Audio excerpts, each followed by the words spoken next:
The objective of this lesson is to understand the if-error formula in Excel.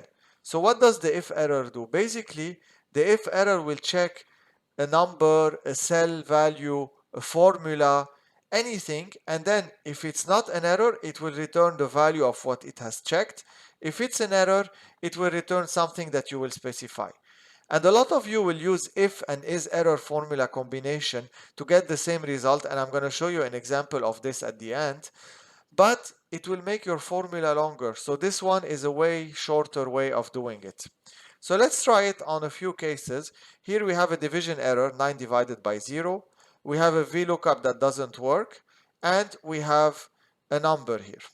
So let's try it out. I'm going to say equal if error, open parenthesis, you have a value, so I'm going to select the value in the cell. Then value if error, I'm going to hard code with a double quotation mark, there is an error. And then I close my parenthesis, and I get, after pressing enter, I get this is an error because this is a division error. I could have done, for example, here a formula. I could have said if it's an error, then do 6 times 5 and you get 30. So there are so many combinations you could do here. It's all very flexible.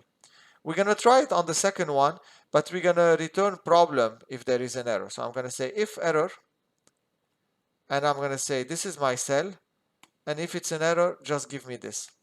As you can see, I get problem. Then if I try it on this one, if error, here there is no error, right? So I select 29, and I select this if there is an error. I get 29 because there is no error. Now some of you, what you will do is the following. You will do equal if is error, this one, let's say this one. You will do, if it's true, then you will return this. If it's false, then you will return this. So you'll get the same answer, you see, like this one problem, but as you can see, the formula is more cumbersome, more hard to decode, especially when you have problems with your formula, versus a formula like this one, which is way easier to decode.